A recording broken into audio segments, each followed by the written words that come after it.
Queridos hermanos, iniciamos la lección divina de este día viernes 1 de noviembre, en que celebramos la solemnidad de todos los santos. Por la señal de la Santa Cruz de nuestros enemigos, líbranos, Señor Dios nuestro, en el nombre del Padre, y del Hijo, y del Espíritu Santo. Amén. Señor mío y Dios mío, creo firmemente que estás aquí, que me ves, que me oyes. Te adoro con profunda reverencia, te pido perdón de mis pecados y gracia para hacer con fruto este tiempo de lección divina. Madre mía Inmaculada, San José, mi Padre y Señor, Ángel de mi guarda, interceded por mí. En la primera lectura de este día en que celebramos a todos los santos, leemos el libro del Apocalipsis, capítulo 7, versículos 2 al 4 y 9 al 14. Yo, Juan, vi a un ángel que venía del oriente. Traía consigo el sello de Dios vivo y gritaba con voz poderosa a los 4 ángeles encargados de hacer daño a la tierra y al mar. Les dijo: no hagan daño a la tierra, ni al mar, ni a los árboles, hasta que terminemos de marcar con el sello la frente de los servidores de nuestro Dios. Y pude oír el número de los que habían sido marcados. Eran 144,000, procedentes de todas las tribus de Israel. Vi luego una muchedumbre tan grande que nadie podía contarla. Eran individuos de todas las naciones y razas, de todos los pueblos y lenguas. Todos estaban de pie delante del trono del Cordero. Iban vestidos con una túnica blanca, llevaban palmas en las manos y exclamaban con voz poderosa: la salvación viene de nuestro Dios, que está sentado en el trono, y del Cordero. Palabra de Dios. La idea principal que nos transmite en esta celebración de todos los santos la lectura del libro del Apocalipsis es la idea de la salvación. Hemos leído 2 partes del Apocalipsis en el mismo capítulo 7, primero del versículo 2 al 4 y después del versículo 9 al 14. Del 2 al 4 leemos esta primera parte de la visión de Juan. Vi un ángel que venía del oriente y traía el sello de Dios vivo. Ese sello que es el sello de la salvación.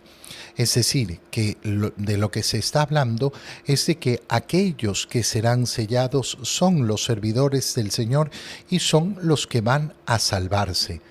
En esta primera parte se habla de un número, no les hagan daño, y eran 144,000. Procedentes de todas las tribus de Israel. Entonces, ¿este número a qué se refiere? Se refiere a las tribus de Israel. Pero no nos engañemos, justamente esta semana reflexionábamos sobre ese gran peligro que hay de poner un número a la salvación, porque habíamos escuchado cómo al Señor le preguntaban: ¿es verdad que son pocos los que se salvan? ¿Y cuál fue la respuesta de Jesús? No decir son 144,000, sino decir esfuércense por entrar por la puerta angosta. Pero inmediatamente, al continuar a la segunda parte de la lectura, ¿qué es lo que nos transmite el apóstol San Juan en el libro del Apocalipsis? Que vio luego una muchedumbre tan grande que nadie podía contarla. Esa muchedumbre es a la que estamos celebrando el día de hoy. La muchedumbre de todos los santos. La Iglesia tiene la potestad de efectivamente analizar la vida de una persona y decir: bueno, esta persona ha muerto en olor de santidad. Esta persona, por sus virtudes, por el modo en que ha vivido la vida, refleja que se tomó en serio el camino de Cristo y que ha caminado hacia esa santidad que es el ideal de todo cristiano. Y después pone esto en las manos de Dios y espera que suceda un milagro para corroborar eso que ha investigado, eso que ha visto. Y cuando se corrobora que sucede uno o varios milagros, entonces procede a decir, sí, esta persona es santa. ¿Qué quiere decir? Quiere decir que toda la iglesia lo reconoce, lo puede reconocer en su santidad y lo puede poner como ejemplo en el seguimiento de Cristo. No se trata de una vida apartada de Cristo, ni de poner a ningún santo por encima de Cristo, sino siempre en ese modelo de santidad, en ese modelo que sigue a Cristo. Bueno, esta persona es esto. Pero esos son todos los salvados, los que ha dicho la iglesia. No, la iglesia sabe perfectamente lo que hemos leído en el libro del Apocalipsis, que la muchedumbre de los santos es incontable. Son individuos de todas las naciones y razas, de todos los pueblos y lenguas. ¿Y qué hace toda esta muchedumbre? Están de pie delante del trono del Cordero, vestidos con una túnica blanca y llevan palmas en las manos, exclamando: la salvación viene de nuestro Dios. La salvación viene de Él. Y entonces por segunda vez se nos está mencionando la salvación. ¿Qué reconoce esta multitud de santos? Que lo prometido por el Señor es verdad, que la salvación prometida por el Señor es cierta y que entonces podemos estar seguros de esa promesa del Señor. En la segunda lectura leemos la primera carta del apóstol San Juan, capítulo 3, versículos 1 al 3. Queridos hijos, miren cuánto amor nos ha tenido el Padre, pues no solo nos llamamos hijos de Dios, sino que lo somos. Si el mundo no nos reconoce, es porque tampoco lo ha reconocido a Él. Hermanos míos, ahora somos hijos de Dios, pero aún no se ha manifestado cómo seremos al fin. Y ya sabemos que cuando Él se manifieste, vamos a ser semejantes a Él, porque lo veremos tal cual es. Todo el que tenga puesta en Dios esta esperanza, se purifica a sí mismo para ser tan puro como Él. Palabra de Dios. La primera carta del apóstol San Juan nos habla de esa condición que ya hemos recibido en este mundo, para recordar que si somos hijos de Dios es solo por un motivo. No hay otro motivo. ¿Cuál es el motivo por el cual podemos llamarnos hijos de Dios? Por el inmenso amor que Él ha tenido con nosotros. ¿Cuánto amor nos ha tenido el Padre? Mira cuánto amor nos ha tenido el Padre. Si yo no contemplo ese amor, entonces jamás voy a entender en qué consiste el ideal de santidad que debe mover nuestro corazón. Cuando hablamos de ideal de santidad, ¿de qué estamos hablando? Estamos hablando de que no puede haber en mi corazón otro deseo sino caminar el camino de Cristo y reconocer que el camino de Cristo no es otra cosa que alcanzar la santidad, que es sinónimo de alcanzar la salvación. ¿Quién se salva? Aquel que lucha por alcanzar la santidad en esta vida. Y este tiene que ser el ideal de mi vida, el ideal de aquel que reconoce a Cristo. Pero ¿de dónde surge este ideal? Solo puede surgir como respuesta al amor de Dios. Mirando el amor de Dios es que yo puedo efectivamente darme cuenta de cuál debe ser mi respuesta. ¿Cómo me voy a quedar sin responder a tanto amor? Si miro ese amor de Dios, entonces reconozco lo que soy un hijo de Dios. Si el mundo no nos reconoce, es porque no lo han reconocido a Él. Si no reconoce esa condición de ser hijo de Dios y si no reconoce el camino al cual estamos llamados, es porque no está mirando a Dios, porque no conoce a Dios. Si yo conozco a Dios, en cambio, tengo que tener en mí el ideal de santidad. Ahora somos hijos de Dios, pero aún no se ha manifestado cómo seremos al fin. Fíjate cómo con estas palabras lo que está haciendo San Juan es diciéndonos, así es, somos hijos de Dios, hemos recibido el amor, hemos recibido la gracia de la salvación, pero esto no es todo, esto es el inicio del camino. El camino hacia el cual debemos, el camino por el cual debemos andar para llegar a la meta, porque esa meta todavía no se han manifestado. ¿Qué es lo que sabemos ya? Y ya sabemos que cuando Él se manifieste, vamos a ser semejantes a Él, porque lo veremos tal cual es, semejantes a Él, porque lo veremos tal cual es. Es impresionante cómo hay personas que niegan la posibilidad de santidad para los seres humanos. Justamente esta semana, con gran pesar, leía cómo un sacerdote había abandonado el ministerio porque, entre otras muchísimas cosas, no creía que debían haber santos. ¿Y por qué no? Porque solo hay un santo que es Dios. Claro, no entendió una cosa tan básica en la revelación de que nosotros hemos sido hechos a imagen y semejanza de Dios. Y eso significa que tenemos en nosotros la capacidad de amar a nivel de poder alcanzar esa santidad y vivir entonces en plena comunión con Dios.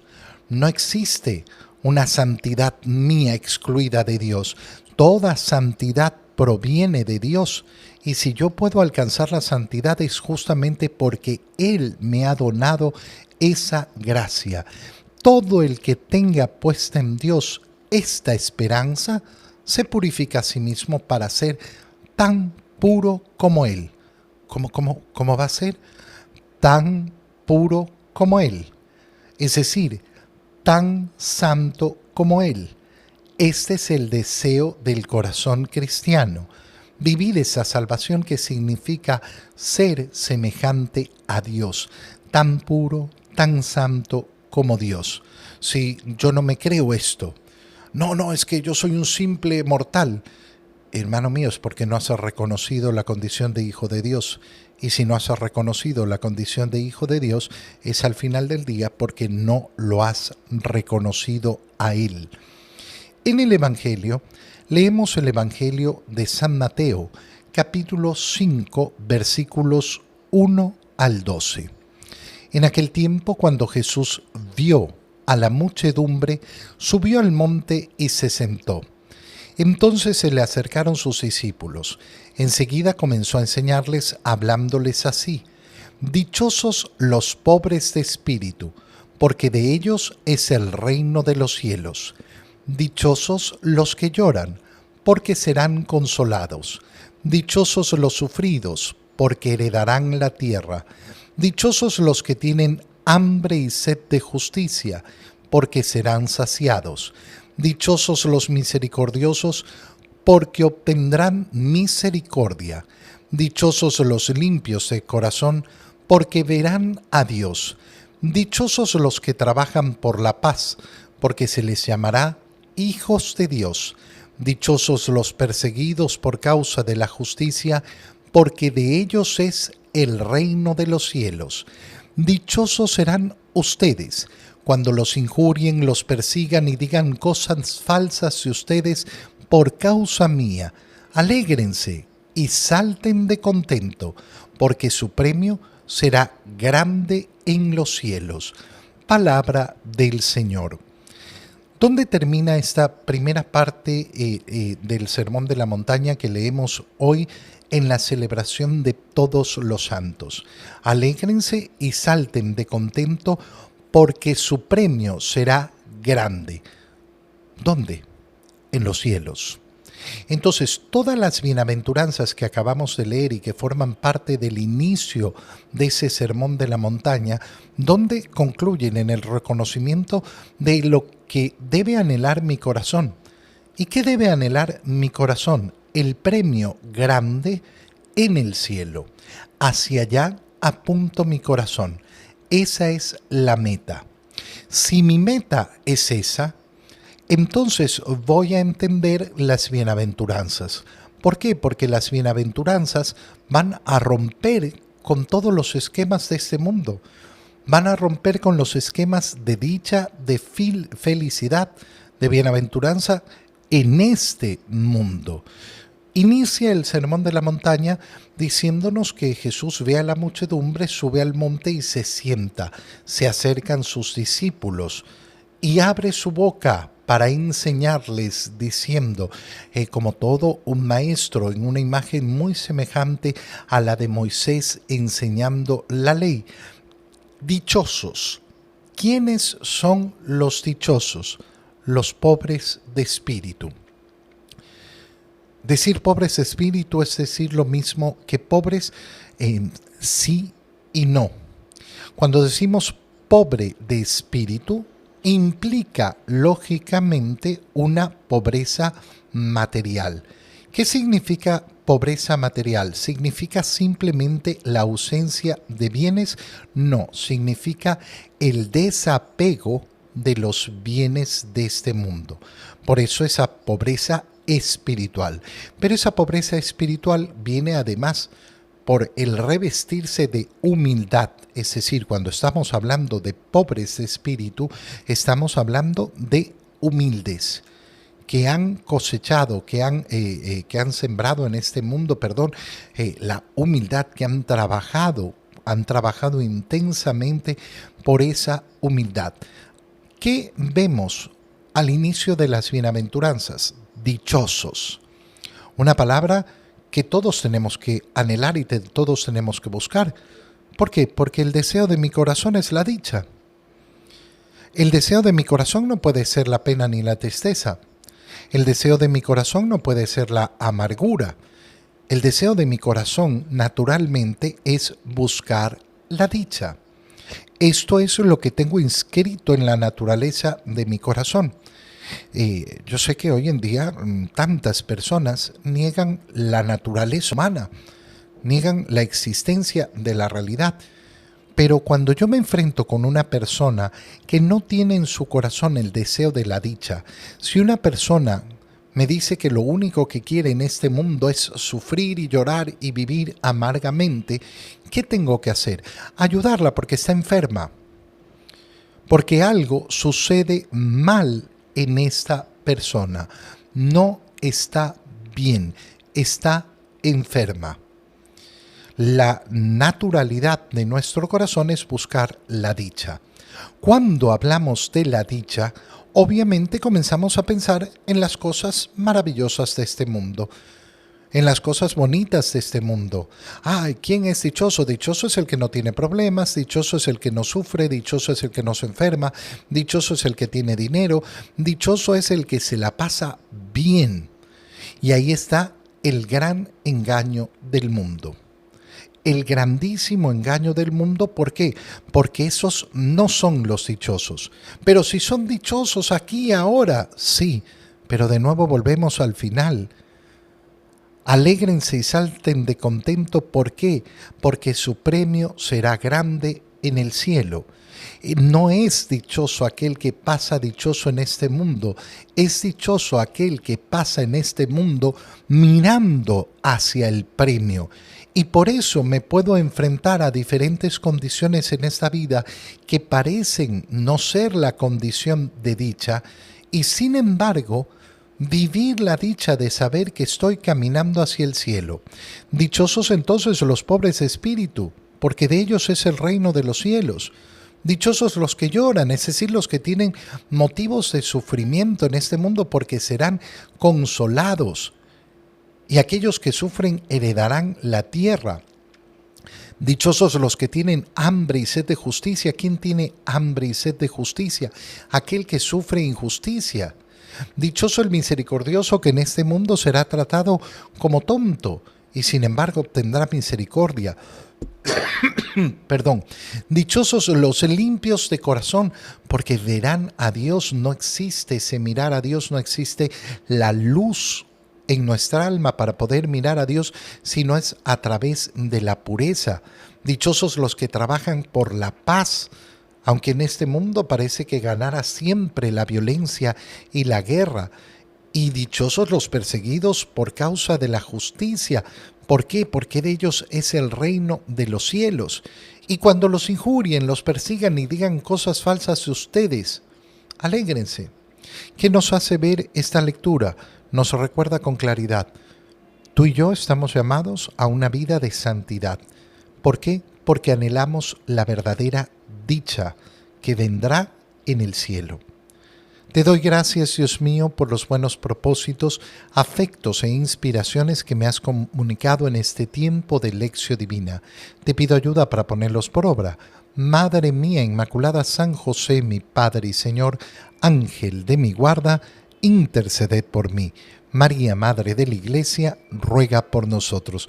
Queridos hermanos, que el Señor los cuide y los bendiga en el nombre del Padre, y del Hijo, y del Espíritu Santo. Amén. Que tengan todos un muy feliz fin de semana.